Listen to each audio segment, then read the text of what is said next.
마태복음 24장 1절부터 있는 말씀을 가지고 우리가 공부를 드리겠습니다. 1절 다 같이 읽겠습니다. 예수께서 성전에서 나와서 가실 때 제자들이 성전 건물들을 가리켜 보이려고 나오니, 여러분, 예루살렘 성전은 지금 그 옆모습은 다 무너지고 그곳에 이슬람교의 건물이 들어있지만은, 그러나 그 기초를 파놓는 것 보면은 고고학적으로 굉장한 건물이었었습니다.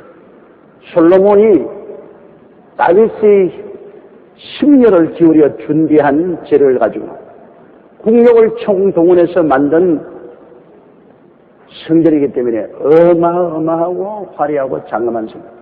그것이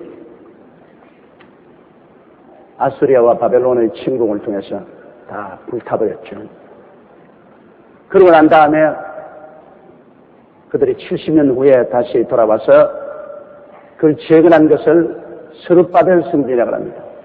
그러나 솔로몬 성전이 다 무너진 것은 다시 귀향한 이스라엘 백성들이 많은 고초를 겪으면서 많은 주변의 반대를 무릅쓰고 그들이 이룩한 재건한 성전은 스룹바벨 성전, 제2성전이라고 말합니다. 그러고 난 다음 헤롯 왕 시대에 헤롯이 이스라엘의 환심을 사기 위해서 그가 제2성전 재건한 것에 또 보태어서 40년이 걸려서 성전을 추가 보완을 했습니다. 그렇기 때문에 솔로몬 성전 같지는 못하지만은 정말로 대리석으로 꾸민 찬란한 성전이죠. 저녁에 햇빛이 비치면 아주 황금빛으로 빛나는 그런 아름다운 성전이었습니다. 그것이 이스라엘의 영적인 예배의 중심이요, 정신적인 지주요, 정치적인 힘의 근원입니다. 지금도 이스라엘이 간절히 원하는 것은 그곳에 이슬람 교도들이 와서 오마 성전이라고 해서 이슬람의 성전을 지어놨습니다. 옛날 솔로몬 성전 터 위에 이슬람 성전을 지어놨습니다. 그 위에는 아브라함이 이삭을 제물로 드린 반석이 있습니다. 그것을 유대교에서도 이건 성지요, 그리고 또 이슬람교에서는 아브라함이 이삭을 거기에 제물로 드린 것이 아니라 이스마엘을 제물로 드렸다고 합니다.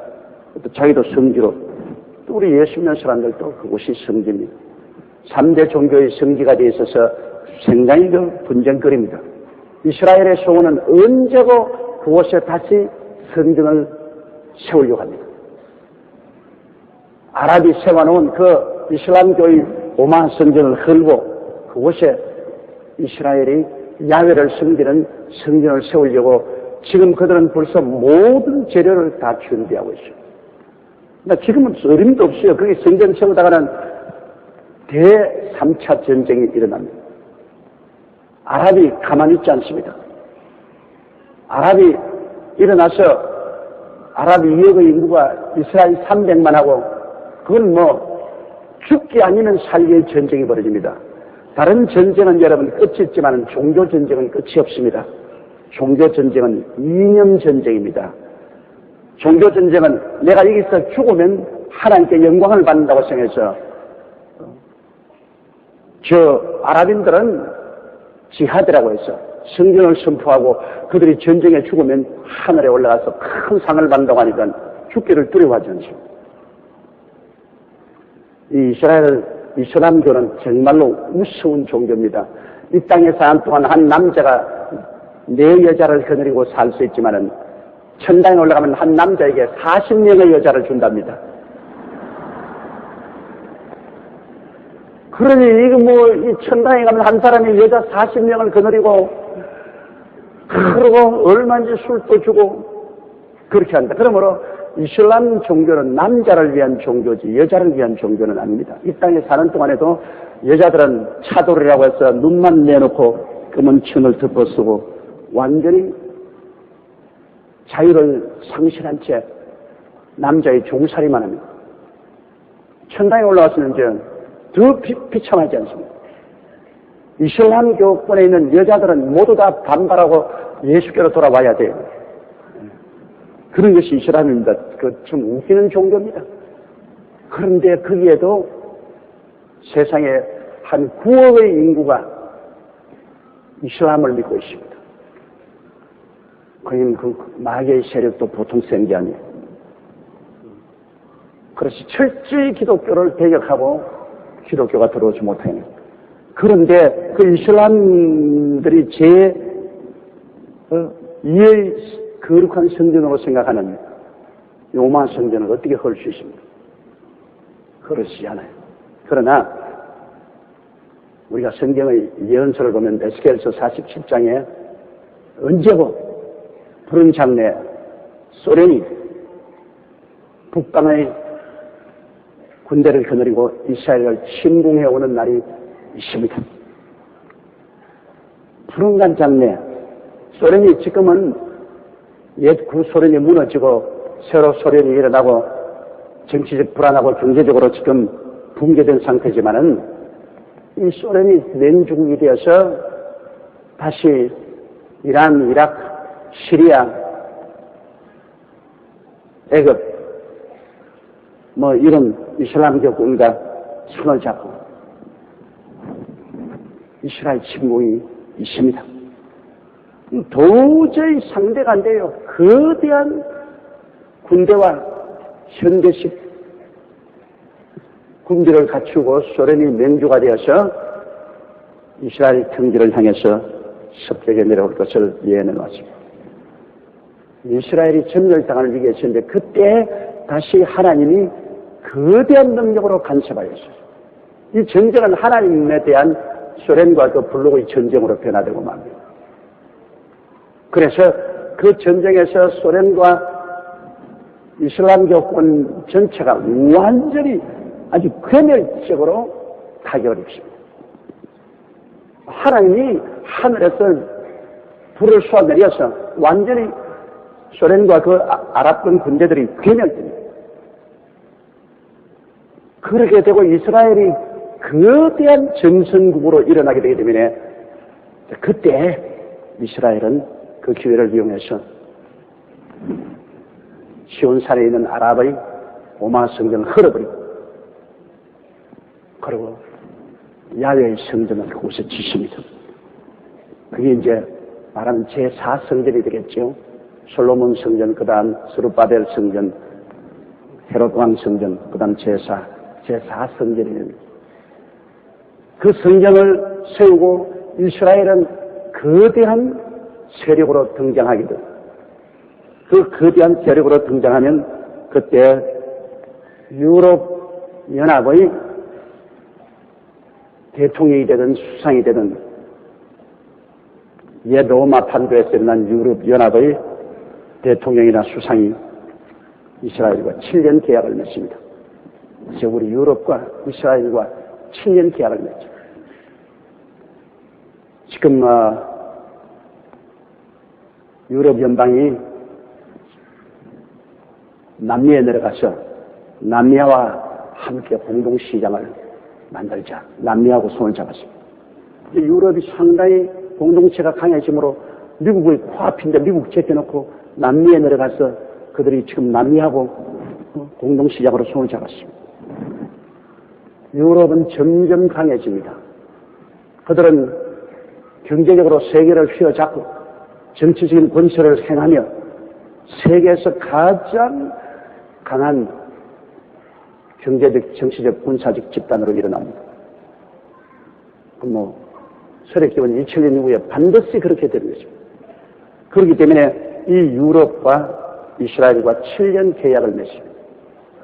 7년 계약을 맺으면 그때로부터 카운트다운이 시작됩니다. 7년 환란의 카운트다운이 시작되는 것입니다. 3년 반 동안에는 미를 여행을 하다가 3년 반이 지나면 유럽의 통합 대통령이나 수상이 이스라엘이 새로 지어놓은 시온산 성전에 자기 우상을 갖다 세워놓고 자기를 절하라. 자기가 신이니 자기에게 경배하라. 그러면 이스라엘 백성은 총궐기하여 거기에 저항하고 거기에서 무시무시한 학살이 일어난 것입니다. 야곱의 환란이 일어납니다. 창세 이후로 그만큼 비극적인 살육이 있을 수 없습니다.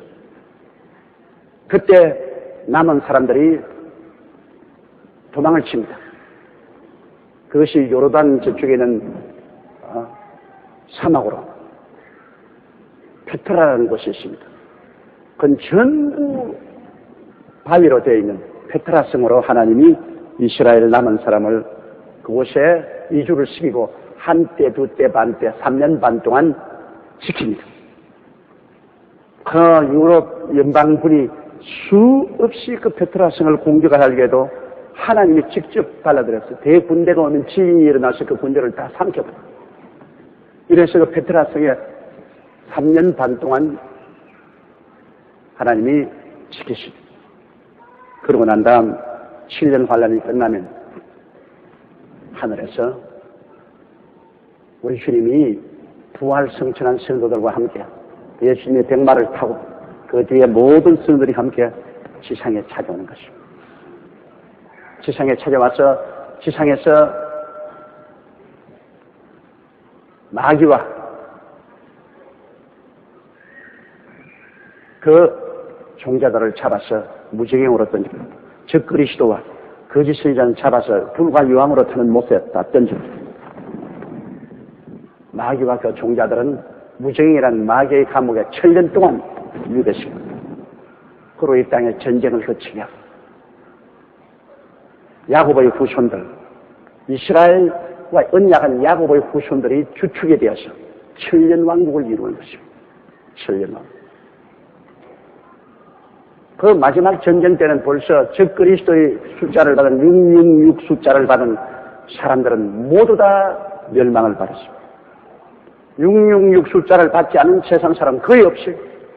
그러므로 적 그리스도와 거짓 선지자와 666 숫자를 받은 세상 모든 사람들은 다 죽임을 받고 불과 여왕으로 타는 못에 던져버립니다. 오직 그 시련을 이겨낸 하나님의 선민 이스라엘과 하나님이 언약을 맺은 대로 7년 동안 그들을 복을 주십니다. 굉장한 복을 받고 7년 동안 전쟁도 없고 죽음도 없고 병도 없고 그래서 이 땅에서 가득하게 됩니다. 7년이 차면 무저갱에서 하나님께서 마귀와 그 종자들을 다시 풀어놓습니다. 그럼 이들이 나가서 막 유혹을 합니다. 그러니까 아무 마귀 유혹도 없고 시련도 없이 자란 사람들이기 때문에 다시 한번 키질을 하는 거예요. 그때 마귀와 그 군사를 따라오는 수많은 사람들이 때를 지어서 예루살렘을 포위하고 공격하러 달릴 때 하늘에서 불이 내려와서 그들을 다 죽이고 그 다음 마귀와 그 종자들을 다 불과 영으로 타는 못에 던져버립니다. 하나님께서 새하늘과 새 땅을 만드시고 비마 즉 백보자 심판을 베풀어서 창세후로 죽은 모든 사람들을 다 심판대 앞에서 부활하게 해서 생명책에 기록되지 않은 모든 사람들은 마귀와 그 사자를 위해서 준비한 불과 영으로 타는 못에 던져버립니다. 주의 성도들은 그리스도와 함께 이 우주를 상속으로 받아 영원 무궁 신천 신지에서 살게 되는 것입니다. 그 역사적인 프로그램은 이미 하나님이 다 정해놓은 겁니다. 뭐 이 세상에 갈팡질팡하는 게 아니에요. 하나님의 뜻은 이미 하늘에서 다 이루어져 있어요. 그것이 성경에 이미 하나님께서 다 말씀을 해놓은 것입니다. 이제 세월이 흘러가면서 그대로 이루어져가고 있는 거예요. 하나님의 계획을 누가 막으리요? 하나님이 문을 열면 닫을 자가 없고 닫아놓는 열 자가 없습니다. 전지 전능 무소부재하시고 절대 주권자인 하나님께서 이미 역사의 방향을 다 결정해놓고 사람들이 뭐 여기에 나라가 일어나고 망하고 전쟁과 전쟁을 하고 해도 사람 뜻대로 되는 거 아니에요. 하나님이 계획한 그대로 가는 겁니다. 하나님의 계획대로 순종하는 사람은 하나님께 복을 받고 하나님 예비한 곳에 들어가고 하나님이 작정한 것에 저항하는 사람은 가루가 되고 박살이 나고 마는 겁니다. 그러므로 여러분 예수를 믿고 오늘 이 자리에 오신 분은 모두 다 하나님이 계획 속에 들어와서 이 자리에 온 것입니다.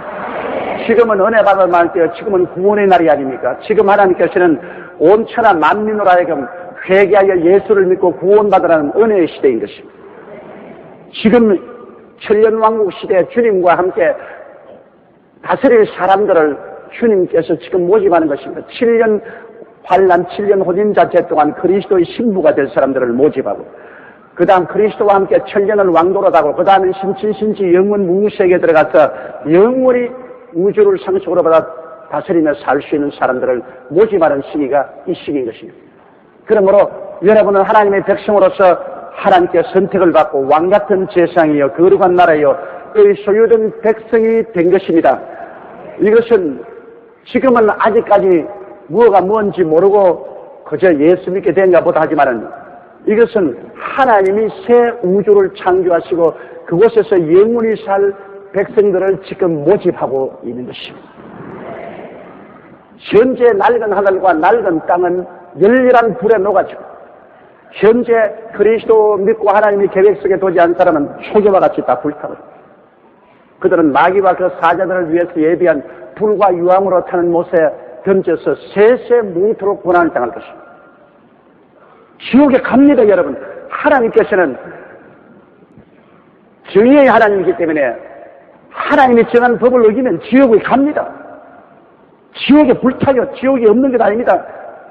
사람들 그 지옥이 어디 있냐고 우습게 생각하는데, 여러분 지옥에 떨어지고 난 다음에 그 불꽃 가운데서 고통을 당하면 그때는 어떻게 하겠습니까? 손톱 밑에 밤은 뭐 가시가 들어와도 밤새도록 아파서 못 자는데 불과 유황으로 타는 못에 던진다는 것은 쉬운 일이 아닙니다, 여러분. 그리고 천국에 영원한 낙원이 있습니다.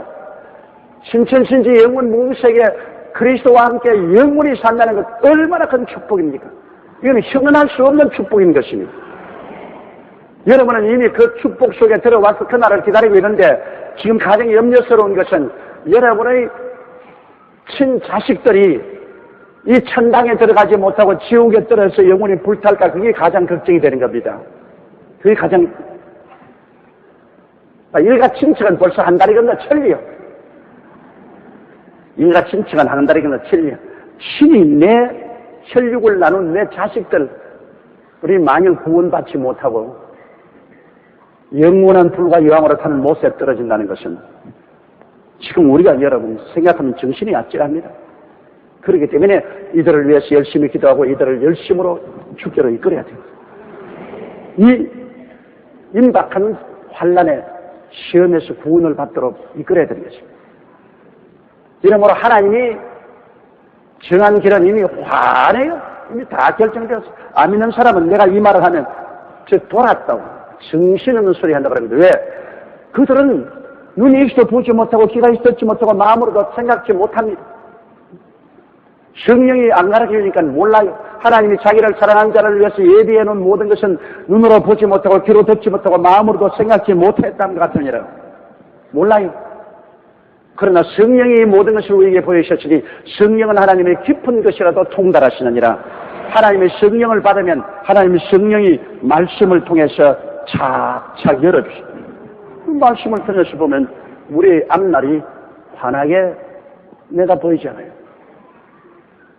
그러므로 여러분, 우리는 눈 감고 장님으로 지팡이 짚고 인생을 걸어가지 않습니다.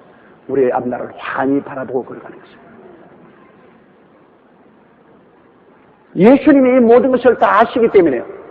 예수님이 바로 이 역사의 주인이 아닙니까? 그러므로 예수님이 이 땅에 오셔서 먼저 육의 선민인 이스라엘을 살리려고 그렇게 애를 썼건만은 예루살렘이 예수님을 배반했습니다. 유대민족들이 예수님을 배반하고 로마 사람과 합쳐서 십자가에 못 박았습니다.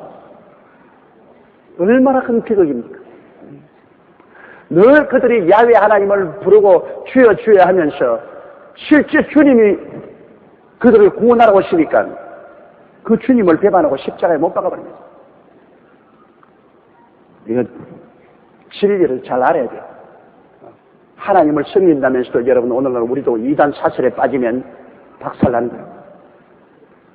하나님을 섬기되 우리는 예수 그리스도 중심으로 잘 섬겨야지.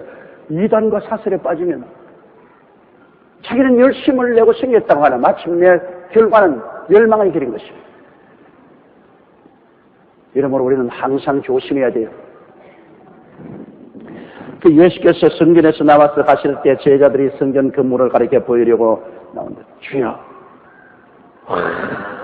성전이 얼마나 아름답습니다. 저 황혼에 빛나는 저 대리석들을 보십시오.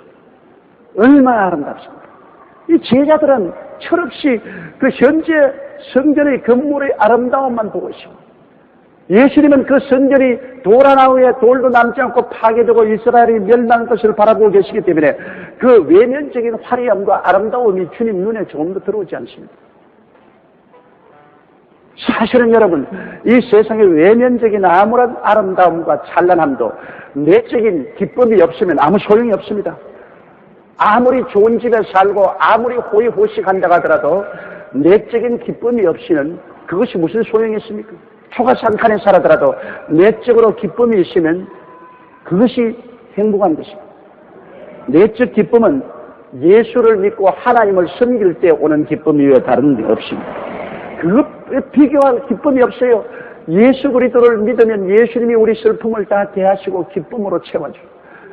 그리고 하나님 아버지를 섬기고 산다. 하나님 아버지를 섬기고 살면서 예수 이름으로 우리 마음속에 기쁨이 가득하고 즐거움이 강물같이 흐르기 위해서 늘 기도하면 주님이 우리 마음속에 기쁨을 주시면 이것은 농부가 농사를 지어 타작마당에 곡식을 쌓아놓은 그것보다 더 기쁘다고 말했어요.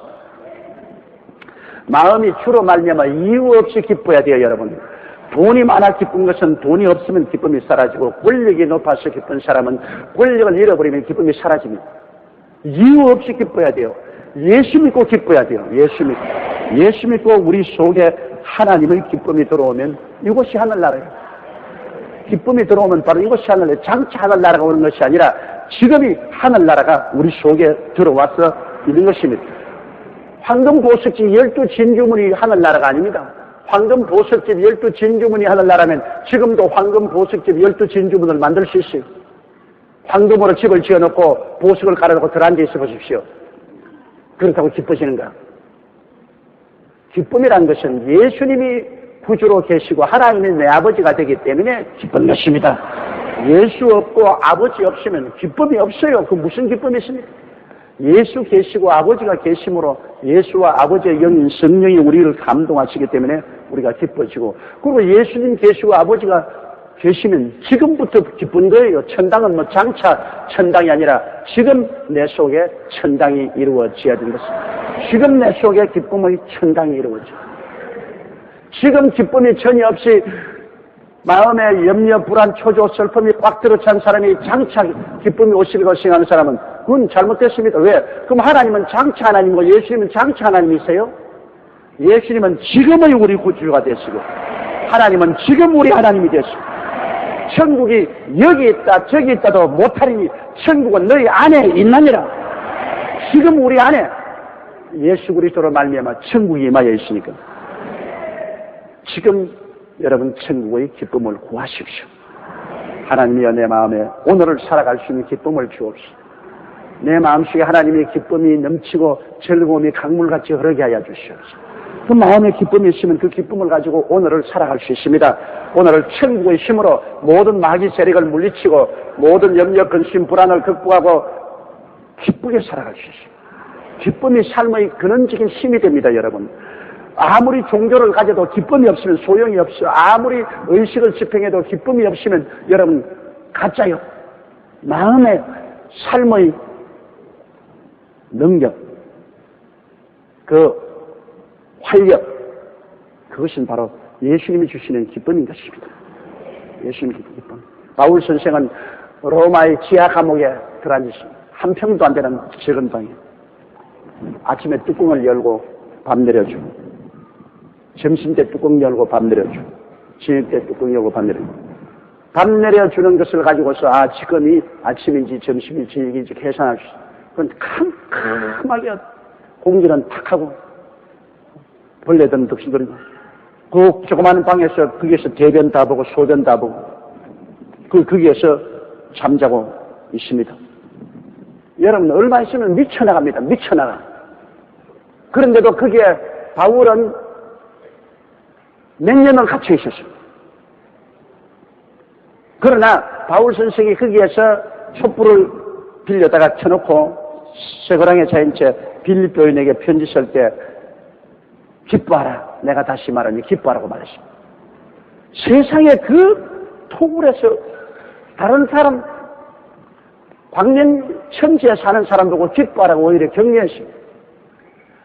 바울은 그렇게 험난한 속에 앉아있어도 그 마음에 예수님이 계시고 하나님을 섬기고 계시기 때문에 천당이었습니다. 그게 천당이었어요. 기쁨이 충만하면 천당이에요, 여러분. 기쁨이 충만하면 그것은 더럽지도 않고 고통스럽지 않고 천당이에요. 바울은 거기에서 교회를 향하여 편지를 쓰고 그는 예배하고 찬미했습니다. 이렇기 때문에 초막이나 궁궐이나 내 주에서 무슨 것이 그것이나 하늘나라는 말은 참말인 것입니다, 여러분. 오늘 이 시간에 기쁨을 구하십시오. 예수 믿는 사람은 하나님 앞에 기쁨을 구하십시오. 기쁨이 없으면 여러분 진짜에서 좀 벗어난, 그것을 뭐라고 하죠? 진짜에서 좀 벗어난 사람은 가짜지. 크리스천들은 기뻐해야 됩니다. 그 기쁨이 있으면 모든 환경을 극복할 수 있습니다. 극복할 수 있습니다. 가난도 극복하고 오해도 극복할 수 있고 미움도 극복할 수 있고 슬픔도 극복할 수 있고 다 극복이 됩니다. 2절 보십시다. 대답하여 가라사대 너희가 이 모든 것을 보지 못하느냐 내가 진실로 너희에게 이르노니 돌 하나도 돌 위에 남지 않고 다 무너뜨리리라. 제자들이 철없는 소리하고 아름다운 성전이라고 감탄할 때 주님께서는 고개를 흔듭니다. 주님은 벌써 역사의 현실을 환히 알고 계십니다. 추후 70년에 로마의 디도대장이 와서 성성 이스라엘을 예루살렘을 포위하고 공격해가지고서 무너뜨릴 것을 주님 알고 계셨습니다. 그때 로마에서 독립을 주장하던 이스라엘 사람들이 마지막 저항을 하다가 무려 그 예루살렘 성에서 100만 명이 죽임을 당했습니다. 요세푸스의 역사서에 보면은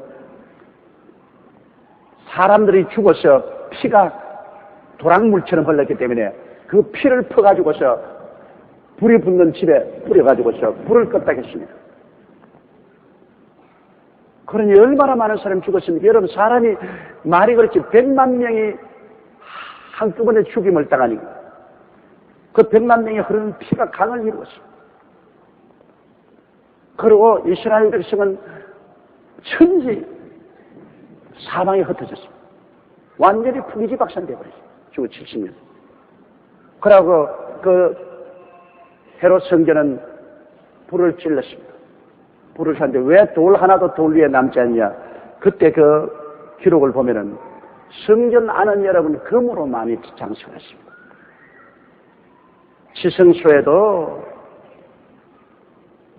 금으로 장식, 성소에도 금으로 장식. 잘 금으로 장식했는데 불이 타니까 금이 녹아가지고서 흘러갔기 때문에 이 군인들이 그 흘러 들어간 금을 찾기 위해서 돌 하나도 남기지 않고 돌 위에 다 옮겨서 금 찾는다고. 이미 불이부터 파괴된 성전에 금을 찾기 위해서 돌 하나도 돌 위에 남지 않고 다 흠으로 들어간 것입니다.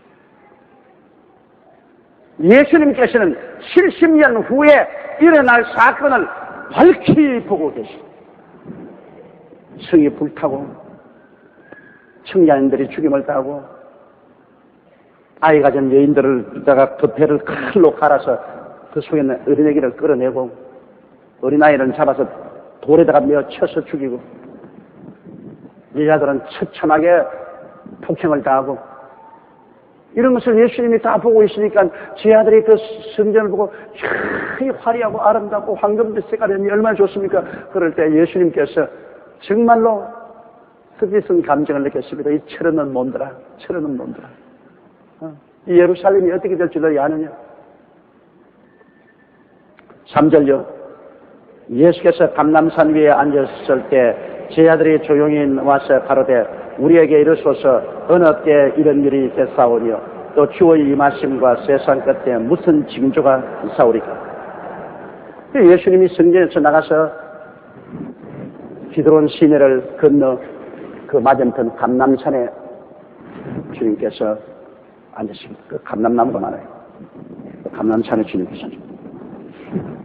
주님께서 장차 세상 강림하실 때도요, 성도들과 함께 천년왕국 후에 지상 강림하실 때도 그 감람산에 강림하실 것입니다. 주님께서 강남산에서 강림하시는 강산이 쫙 갈라지고 진이 나서 갈라서 두 쪽으로 갈라지고 그것이 쫙 여리고까지 갈라지고 갈라져요. 주님이 감남산에서 성천에서 올라가셨습니다만 재림할 때도 천년왕국 세우기 위해서 7년 환란 후에 재림할 때도 감남산에 재림할 것이라고 말했습니다. 그러므로 감남산은 그리스도와 관계가 깊고 인류 역사와 우주 경영에도 굉장히 관계가 깊은 처소인 것입니다. 주님께서 감남산에서 앉아서 이제 예루살렘 성을 내려다 보시는데 제자들이 조용히 와서 가로되 주님 그럼 우리에게 일러주소서. 어느 때 이 성성이 무너지고 비참하게 되었습니다. 그러니까 두 가지 질문을 했습니다. 어느 때 이런 일이 있겠사오며 어느 때 예루살렘이 공격되고 성전이 무너지는 일이 있겠사오며 그 다음엔 세상 끝에는 무슨 징조가 있사오리까? 그리고 주님이 강림하실 세상 끝에는 어떤 징조가 있겠나이까? 두 가지 질문했습니다. 예루살렘의 멸망이 언제 있겠으며 또 세상 종말은 언제 있겠느냐 이런 질문을 했습니다. 4절요. 예수께서 대답하여 가르치되 너희가 사람의 미혹을 받지 않도록 주의하라. 그런데 주님께서 그 대답을 제자들의 질문에 대답을 뒤부터 먼저 합니다.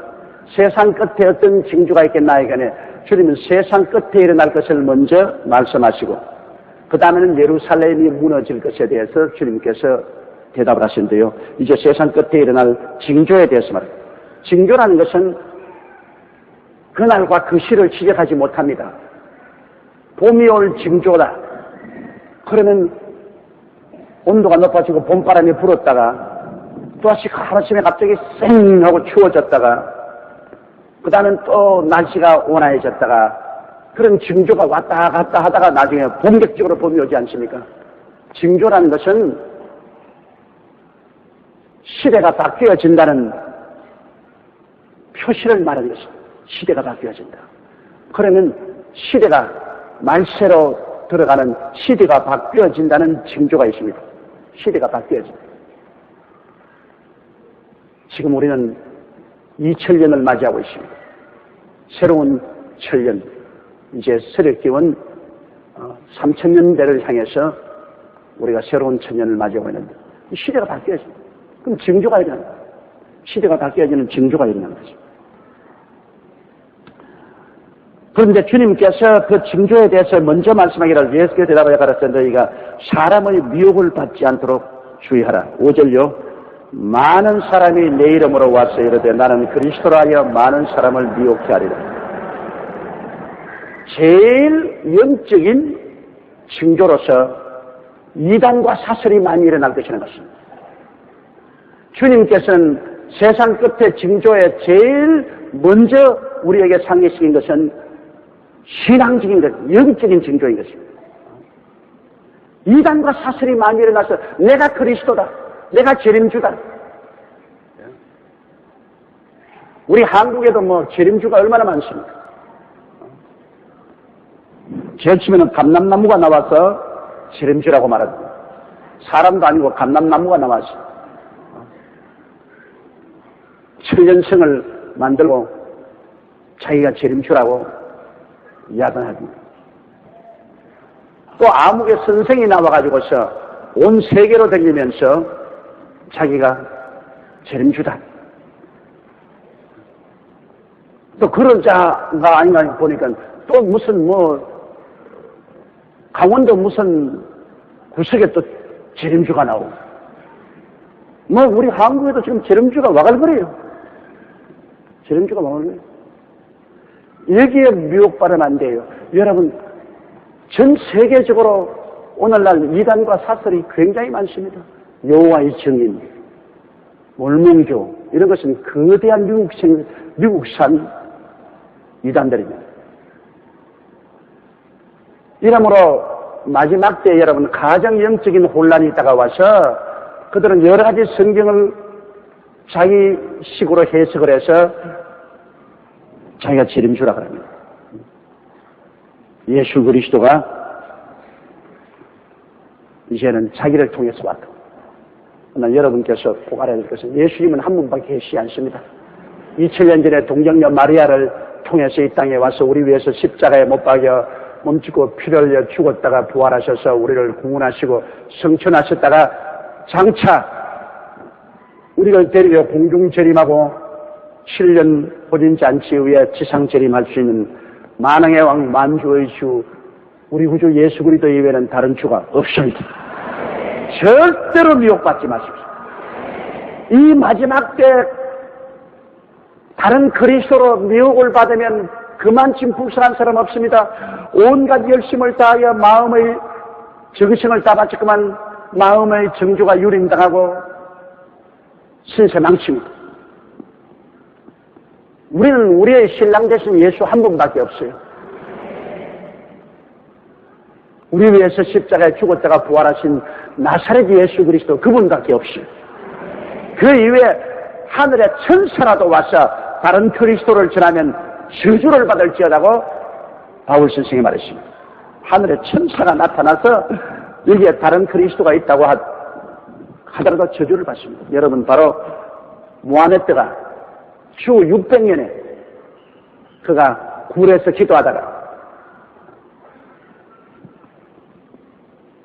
천사장 가브리엘의 계시를 받았어요. 우리 예수님 아닌 알라신을 계시받았다고 합니다. 가브리엘 천사라고 가정에서 와서 주 600년에 마호메트에게 와서 알라신을 계시하고 마호메트가 최후의 선지자라고. 그래서 그 마호메트가 알라신이라는 계시를 받고 만든 것이 이슬람 종교입니다. 그러므로 마호메트는 최후의 선지자며 그들의 하나님은 알라라고 그들은 놀랐습니다. 이게 이단 아닙니까? 여러분, 이 미혹한 영이 아닙니까? 그리스도 이외에 하늘의 천사가 와서 말하더라도 그는 저주를 받을 것이라고 성경에 갈라디아에서 말해놨는데요. 주 600년에 어디에 가브리엘이 와가지고서 그리스도 아닌 다른 알라를 전합니까?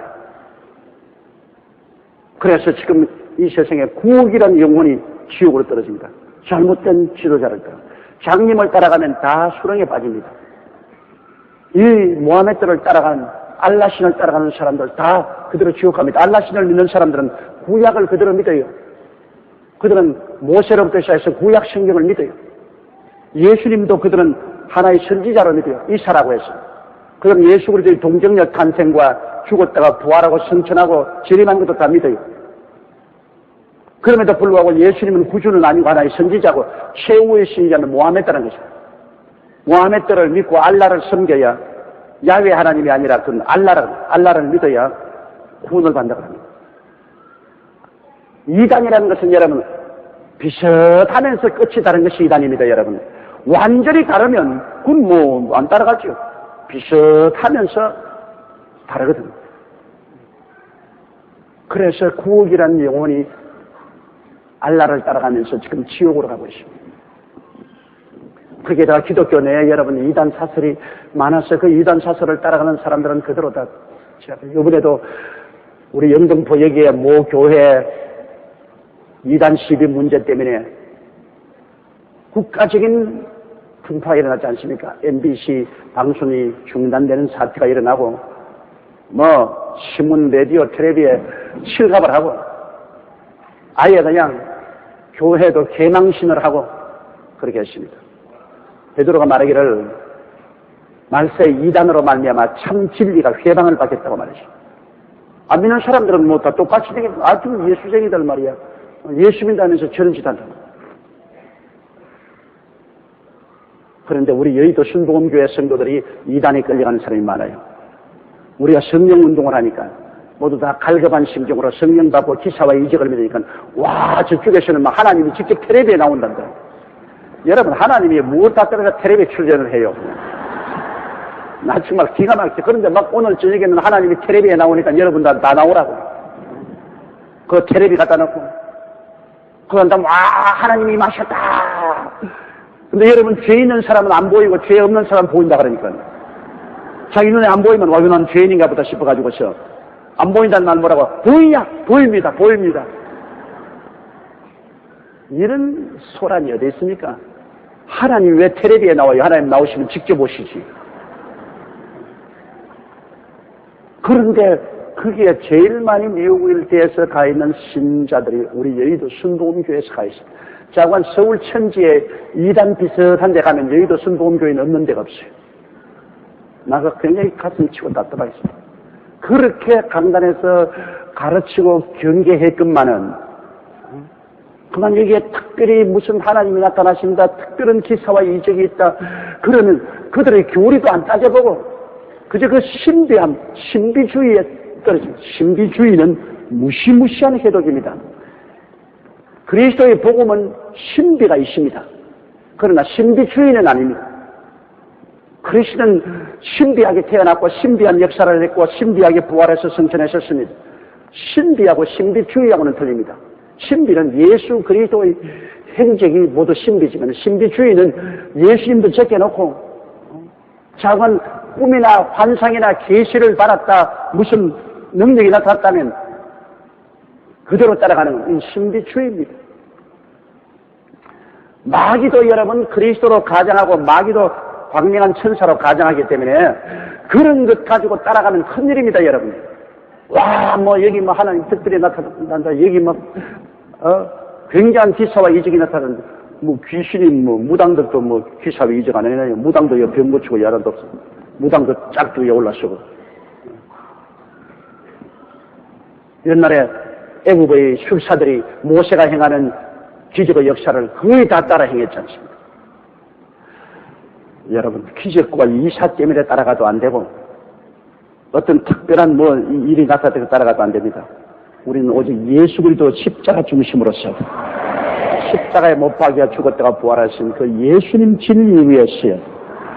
그 예수님 진리 위에 서서 성령도 받고 병도 낫고 하나님의 역사로 나타나야지. 예수 그리스도의 십자가 중심에 서지 않는 신비주의로서의 기사와 이적은 소용이 없어. 그건 더 큰일입니다. 내가 신학교 시절에 남산에서 굉장한 계시를 받은 여종이 생겼다고 그래서 제가 미국 선교사 한 분 모시고 따라간 적이 있어요. 통역해주고. 부인이 앉았는데 자기 계시가 한 이야기를 교인해요. 하늘에 올라가서 천당에 올라내려오고 뭐 어마어마한 계시받은 이야기를 하면서 하는 말이 자기는 이제 아버지와 직접 통하기 때문에 예수 같은 거 필요 없다 그래요. 그 무식한 사람들이 예수님을 통하지 자기는 뭐 직통한다. 그러므로 예수님 같은 건 필요 없다. 나는 거기에서 그가 말하는 것은 상당히 성경적인 말을 하고 요한계시록에 대한 이야기도 다 하고 그런데 자기는 하나님과 직통하고 예수 그리스도 같은 건 필요 없다고 하는 말에 귀신이구나. 귀신이다. 그래서 내가 선교사관 나는 그것도 막 신학생이지만은 이 귀신입니다. 이건 큰일 난 여자입니다. 그 자기를 안 따라오면 전부 다 저주를 받고 이제 얼마 있지 않아 봐라. 한국교회가 다 무너지고 자기를 따라오는 사람은 산다 하는데 세월이 지나고 나면 자기는 어디 죽어서 어디 파묻혔는지 알지도 못하여 지금. 그러나 예수 그리스도의 교회는 왕성하고 있는 것입니다. 그런데 비슷하면서도 결국은 이단은 언제나 예수 그리스도에 대해서 잘못된 말을 합니다. 자기가 그리스도라 하든지 예수 필요 없이 직통한다 하든지 언제나 기독론에서 비뚤어집니다. 그게 우리가 조심해야 돼요. 그러므로 마지막 때의 징조는 예수께서 대가라서 너희가 사람의 미혹을 받지 않도록 주의하라. 많은 사람이 내 이름으로 와서 이르되 나는 그리스도라 하여 많은 사람을 미혹해 할 것이기 때문에 마음의 주의를 하라. 마음에 깨우쳐. 그 다음, 난리 소문을 듣겠으나 너는 삼가 두려워 말라. 이런 일이 있어야 하되 끝은 아직 아닙니다. 예수님 당시에서부터 시작해서 로마가 무너지고 열강이 일어나고 세계 제1차 대전이 일어나고 세계 제2차 세계대전이 일어나고 한국 동란이 일어나고 그 다음 유럽부터 시작해서 인도치나 전쟁 그리고 인종청소, 인종전쟁, 아프리카 전쟁 얼마나 세상에 난리와 소문을 듣습니까? 그런데 무엇이 다르냐? 이게 소문이란 말을 여러분, 옛날에도 난리가 났어요. 옛날엔 난리가 나도 그 소식이 전화오는데 몇 달이 걸리고 몇 년이 걸려요. 옛날에는 아프리카나 유럽에 전쟁했다면은, 여러분 옛날에는 전화도 없고 전신도 없고 라디오, 텔레비, 인공위성 같은 게 없기 때문에 배를 타고 와서 전달합니다. 그러면 구라파 어느 지역에 전쟁이 일어났다면 배를 타고 오면 한 석 달 후에나 들어요. 석 달 후에 들었을 때는 이미 다 전쟁 끝났을 때.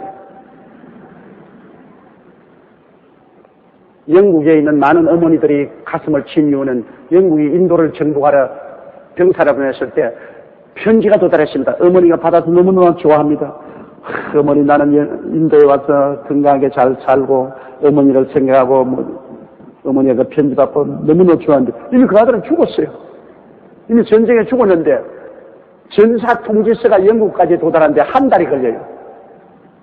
이미 아들은 죽었는데도 불구하고 한 달 전에 살았을 때 온 편지를 들고서 기뻐한다. 이와 같이 옛날에는 소식이 빨리 전해지잖아요. 그러나 지금은 전쟁과 전쟁 소문을 듣는 시대가 온다 그러는데 여러분 지금은 눈 깜짝할 때입니다. 인공위성을 통해서 구라파나 미국이나 아프리카나 남미나 세상 어느 곳에 일어난 것 1초 사이에 우리 다 알아요. 얼마나 빠른지. 지금 내 여기서 여러분 설교하고 있는 것 인터넷을 통해서 온 세계가 보고 싶은 사람 지금 같이 보고 있어요. 지금 한국 방방국뿐 아니라 미국이나 일본이나 온 세계가 지금 내가 여의도 순복음교회 이 강단에서 성경 강의하고 있는데 인터넷 앞에서 지금 똑같이 동시에 보고 있어요. 시간의 차이가 없어졌어요. 이제는 빛의 속도로 소식이 전달됩니다. 번개같이. 이러므로 이제는 전쟁과 전쟁이 일어나는 게 아니라 전쟁과 전쟁 소문을 듣게 됐습니다. 이게 징조입니다. 소문이 그냥 제깍나요. 그냥 라디오를 통해서 텔레비전을 통해서 인터넷을 통해서 제깍 한 것까지 일어난 일들을 다 알고 있습니다. 그것이 바로 말세의 징조입니다. 소문. 옛날에는 소문이 안 났어요. 지금은 소문이 많아요. 소문도 요사이 정치계도 참말도 있고 거짓말도 있고 너무나 소문이 빨라서 정신 차릴 수가 없어요. 옷을 샀다니 안 샀다니 입었다니 안 입었다니 그 개인적으로 있는 프라이버시도 그냥 소문이 그냥 물결같이 일어나요. 소문이. 오늘날은 소문의 시대에 살고 있어요. 그러므로 이 소문을 빨리 접하지 않으면 오늘날은 살아갈 수 없어요. 오늘날에 와서 여러분 실제 국경의 의미가 없어요. 요거는 우리나라다, 요거는 일본이다, 요거는 영국이다. 국경은 벌써 형식이고 경제는 국경을 넘었습니다. 아무리 지키고 있어도 인터넷의 전파를 막을 수 없어요. 인공위성을 떼어놓고 여기서 인공위성을 통해서 국경을 마음대로 왔다 갔다 하면서 인터넷을 통해서 텔레비를 통해서 소식이 왔다 갔다 해요. 그러므로 이 인터넷이라는 전자문명의 발달로 말미암아 국경이 없었어요. 그를 통해서 그냥 장사 다 해요. 서로 이북하고 우리 대한민국하고 서로 이렇게 정치적으로 군사적으로 대결됐지만 장사꾼들은 왔다 갔다 돈 다 벌어요. 겉으로는 서로 대결되어 있고 돈 버는 데는 원수도 없어요. 그냥 돈 버는 데는 원수 없어. 일본하고 우리하고 여러분 국경은 차이가 끊어왔지만 실제 거래는 전부 전자를 통해서 다 왔다 갔다. 이러므로 우리나라의 저 시골에 있는 구멍가게라도 지금 국제화, 세계화하지 않고는 못 살아나요. 왜? 지금 코카콜라가 지금 그게 먹으면 배탈 난다는 것을 소식을 다 알아야 하는데 구멍가게에서 그 뭣도 모르고 코카콜라 잔뜩 사가지고서 재놓고 난 다음 왕창 망했지 뭐. 아무도 코카콜라 안 사먹으니까. 이러므로 구멍가게 하는 사람도 인터넷 두들리고 쳐봐야 돼요.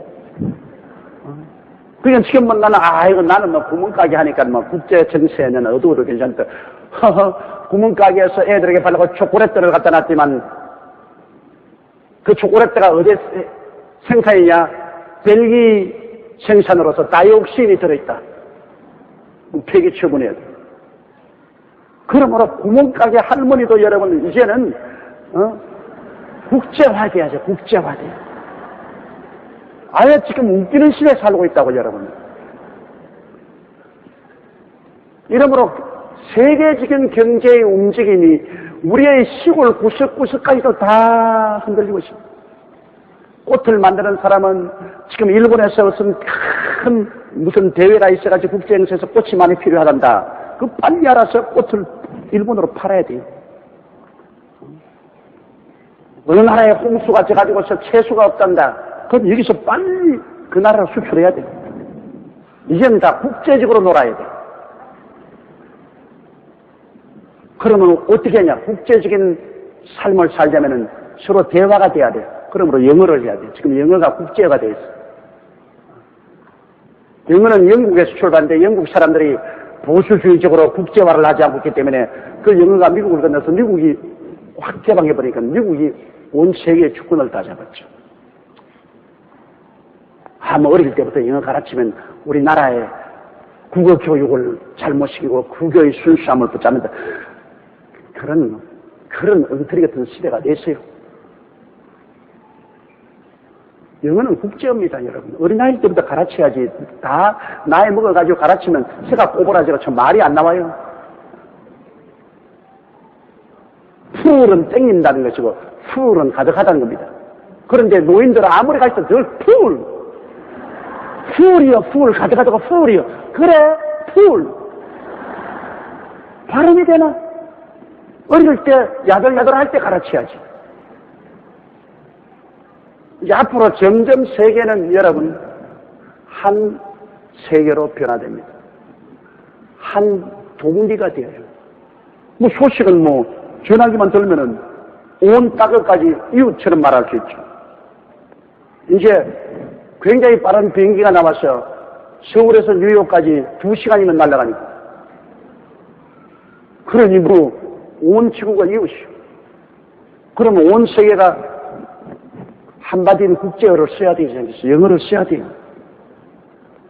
이제 시장 가서 사 먹으려고 해도 전부 외국제 렛대로에 영어로 써 있으니까 그 읽을 줄 알아야 돼요. 관광을 가도 영어를 알아야 돼요. 그런데 여러분 지금 이제 새삼스럽게 A, B, C, D 크자면 참 골치 아프게 되었어. 난 그거 안 할래. 나는 그런 거 안 하면 귀신입니다. 괴물이 돼요. 어쩔 수 없어. 세계는 자꾸 나아가는데 인터넷 시대가 되어서 뭐 하루가 다르게 앞으로 나가는데 나는 그게 같이 안 따라가겠다고 뒤에 앉으면 퇴물이 돼요. 퇴물. 병신이 돼가 아무데도 나가지 못하고 이렇게 병신이 돼가지고 그래가지고서 나오는 쓰레기나 받아먹고 뒤에 앉아 퇴물이 됐어. 퇴물 되면 안 돼. 교회도 그래요. 교회도 이거 우리는 한국에서만 교회를 세운다. 웃기는 소리 하네요. 우리 교회만 해도 500여 명의 선교사를 보내서 온 세계까지 뻗치고 있어. 온 세계 사람들이 끊임없이 우리 한국에 오고 이러므로 우리 예배도 국제화되지 않으면 안 돼요. 한국식 우리는 찬송가를 부른다. 그럼 교회가 뭐 죽어버리고 말이죠. 온 세계가 지금 살아서 부르는 그 찬송가의 그 흐름에 따라가야 되고 온 세계가 예배 부르는 그 예배의 흐름에 우리가 같이 따라가야 교회도 살아남는 것입니다. 교회도 나는 뭐 한국에 있으니까 우리식으로 살다. 그거 없어요. 텔레비전에 나면 우리 게 좋은 거야. 웃기는 소리 안 해요. 신토불이 없어요. 신토불이가 어디 있어요? 조그마한 나라에 비행기 타면 2시간 만에 온 지구상에 왔다 갔다 전화만 들면 왔다 갔다 하는데 신토불이가 어디 있어요? 지구는 다 우리 하나님의 땅이고 그게 우리 사는데 신토불이라 하면서 우리 것 우리가 지킨다. 지켜지나요? 우리보다 더 맛있고 더 멋있고 더 잘 만드는 제품들이 홍수로 들어오는데 우리 것 우리가 지킨다. 지켜지나요? 안 지켜져요?